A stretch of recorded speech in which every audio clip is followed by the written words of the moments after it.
Greetings and welcome once again to the PIXAR Journey. I am Lord X and I love Pixar movies, and I have been going through and rewatching and, well, coming up very soon, watching for the first time all of the Pixar movies in chronological release order. I guess there could be a chronological order to these movies if the Pixar theory is to be believed. But, yeah, I don't know about that. It's a cool theory, though, don't get me wrong. Anyways, today we are talking about The Incredibles, which, a lot of times when people ask me, what's your favorite Pixar movie, Lord X? I'll say, you know what? I think it's The Incredibles. Because a lot of you may know, I'm a big superhero buff. Marvel essentially is my religion. Love those superheroes. So, of course, Pixar, a company that I love for their CGI movies, doing a superhero movie? Hot damn, of course I'm going to be on that shit.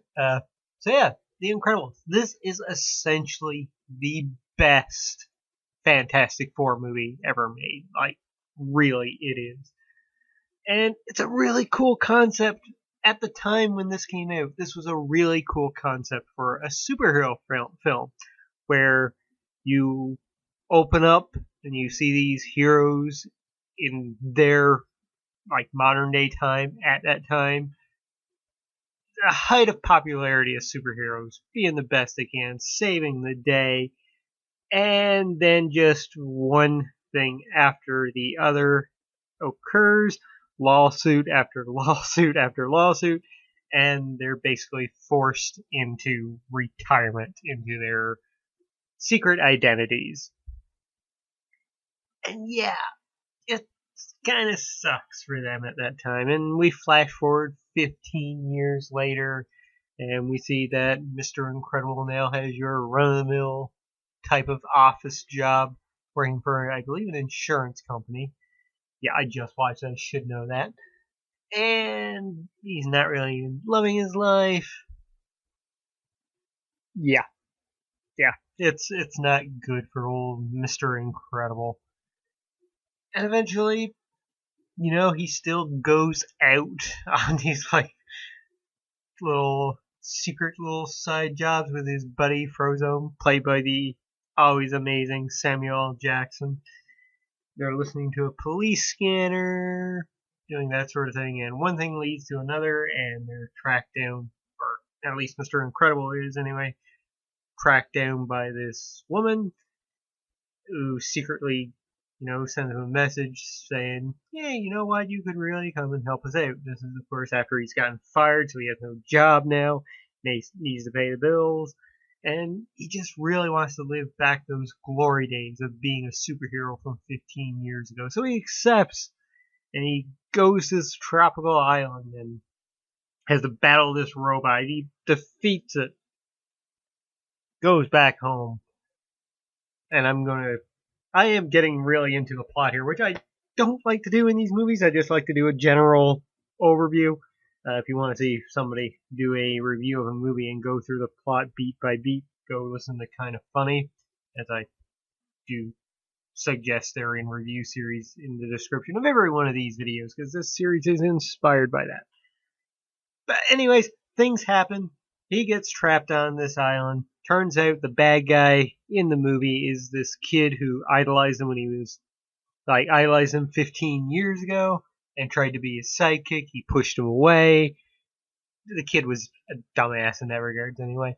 But now he's back and he's been killing off the heroes, and he wants to kill Mr. Incredible, and he wants to essentially pretend to be a hero himself so that he can basically just make a profit out of it. And then eventually when he gets older, he can just sell off all his gadgets, and that everybody can be a superhero so that nobody can be super. That's essentially his evil plot.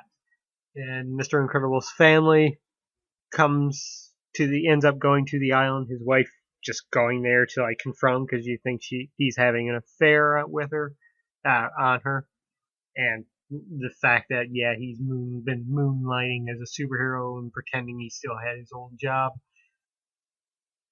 and they work as a family, and that's where you get like the essentially the amazing thing that this is the Fantastic Four movie that we never got at this point, and still haven't gotten, but we'll get it soon from the MCU, I'm sure.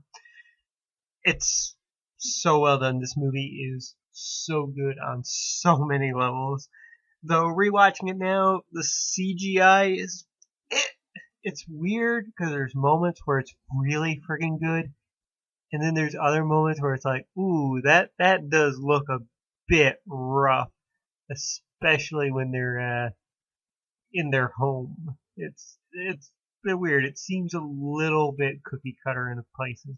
But that said, the story here is fantastic for a superhero fan like myself. The way they did this movie back then, and even now rewatching, it's like, yeah, that's really good.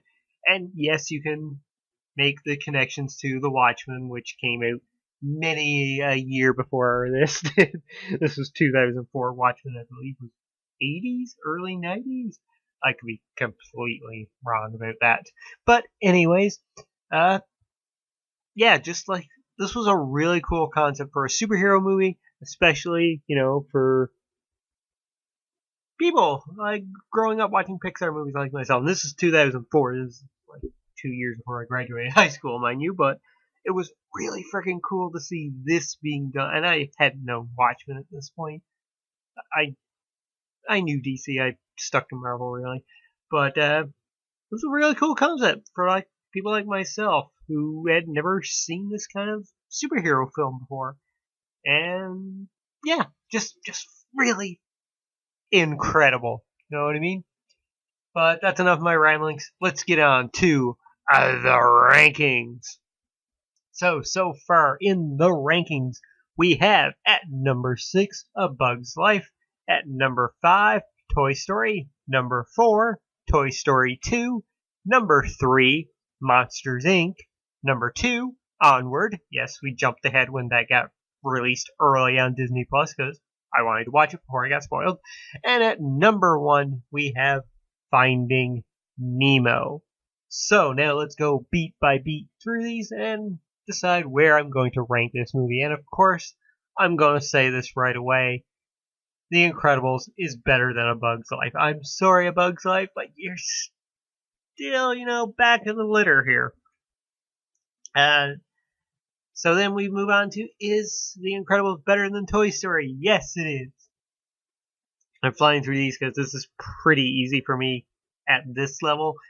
Is The Incredibles better than Toy Story 2? Yes, it is. Is The Incredibles better than Monsters Inc.? Monsters Inc. Rewatching that movie, I was so really happy with that movie.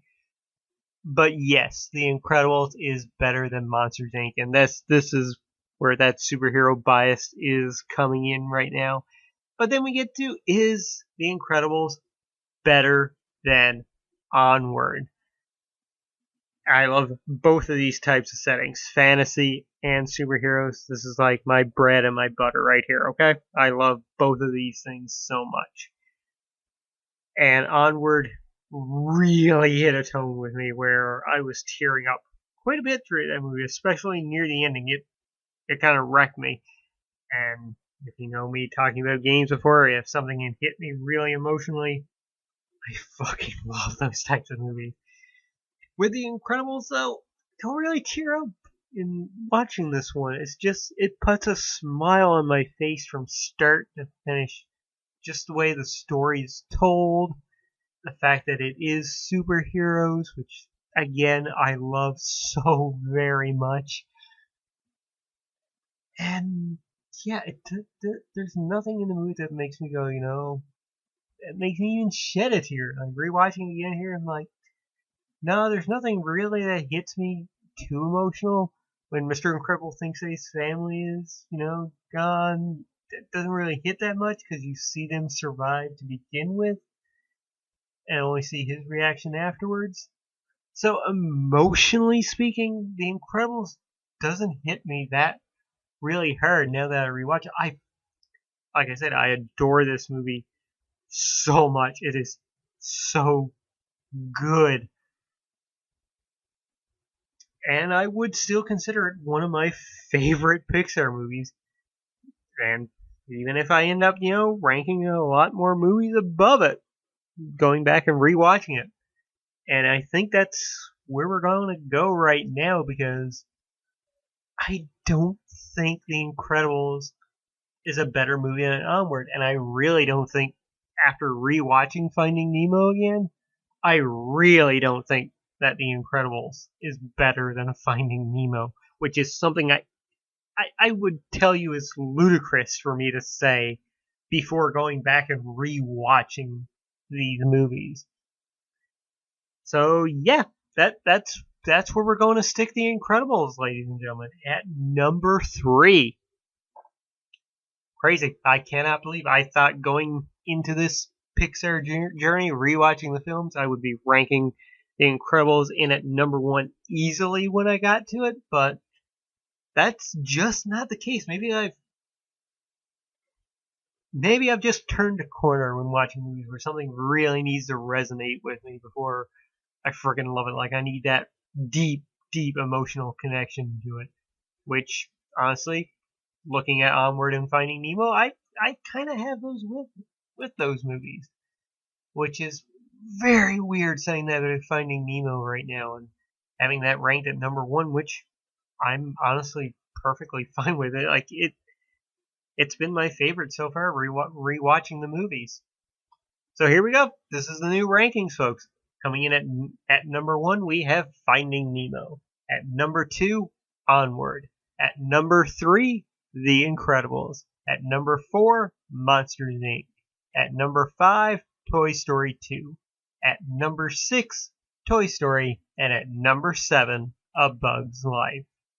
And folks, next time on the PIXAR Journey, maybe Bug's Life will stand a chance, because I remember watching this movie years ago. I think maybe it popped up on Netflix at the time. I finally watched it there, because quite frankly, when it first came out, I really had no desire for it, simply because I'm not a big car, truck, automobile type person.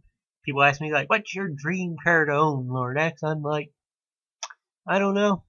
I really like the movie The Italian Job, so maybe a Mini Cooper. I really enjoyed Herbie the Love Bug movies, so maybe a Volkswagen Beetle. Like, that's where my automobile love comes from. Just like movies that I adore. I don't need a Ferrari or a whatever. So there you go. Next up, we're going to rewatch, or I think maybe, rewatch. I know I've watched Cars before, so we're going to rewatch Cars, and I'm going to see where exactly I'll rank it to. Maybe I'll be surprised. Maybe I'll really love the movie, and I'll put it above even Toy Story 2. Who knows? But we'll find out that next time on the PIXAR Journey. So I've been Lord X. You have been awesome. And I'll catch you next time on the PIXAR Journey. Goodbye.